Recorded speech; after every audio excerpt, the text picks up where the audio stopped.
இறைவா, நீயே அனைத்தும். சித்தன் அருள் 1107. அன்புடன் அகத்திய மாமுனிவர் வாக்கு.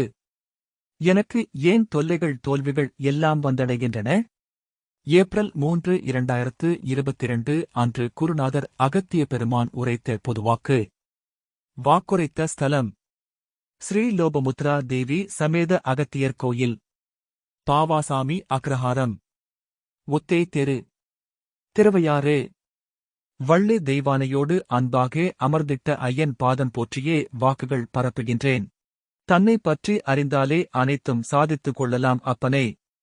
தன்னை அறியாமலே சென்று கொண்டிருக்கையில் இன்னொரு விஷயத்தையும் சொல்கின்றேன் அப்பனே. யார்? யாருக்கு? எதை?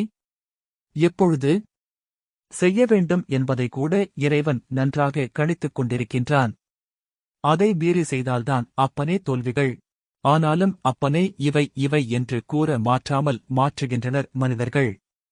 இப்பொழுது விதியில் ஒரு விளையாட்டு இருக்கின்றதென்றால் அவ்விளையாட்டை விட்டுவிட்டு மற்றொரு விளையாட்டுக்கு சென்று விடுவான். அப்பொழுது அவ்விளையாட்டு தோல்வியில்தான் முடியும். பிரம்மா எழுதி வைத்த விளையாட்டு வெற்றியில்தான் முடியும் அப்பனே. இதுதான் உலகமப்பா.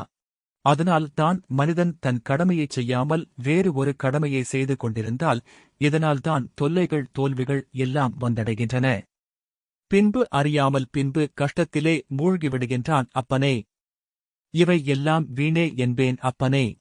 அதனால்தான் தந்தனுக்கு என்ன எழுதியிருப்பதை எவ்வாறு என்பதை உணர்வதற்கு தன்னை அறிய நிச்சயம் வேண்டும் என்பேன் மனிதர்கள் அப்பனே.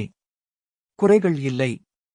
நல்லோர்களை அழைத்து நல்விதமாக இப்படி வாழ்ந்தால் இப்பிறவியை கடந்துவிடலாம் என்று கூட அப்பனே இதுபோலத்தான் இனிமேலும் யான் செய்வேன். நல்விதமாக நல்லோர்களை எவ்வாறு என்பதை தேர்ந்தெடுத்து யானே செல்வேன் அவரவர் இல்லத்திற்கு. ஓம் அன்னை ஸ்ரீ லோபாமுத்ரா உடனுரை தந்தை அகத்திய மாமுனிவர் திருவடிகளில் சமர்ப்பணம். சர்வம் சிவார்ப்பணம்.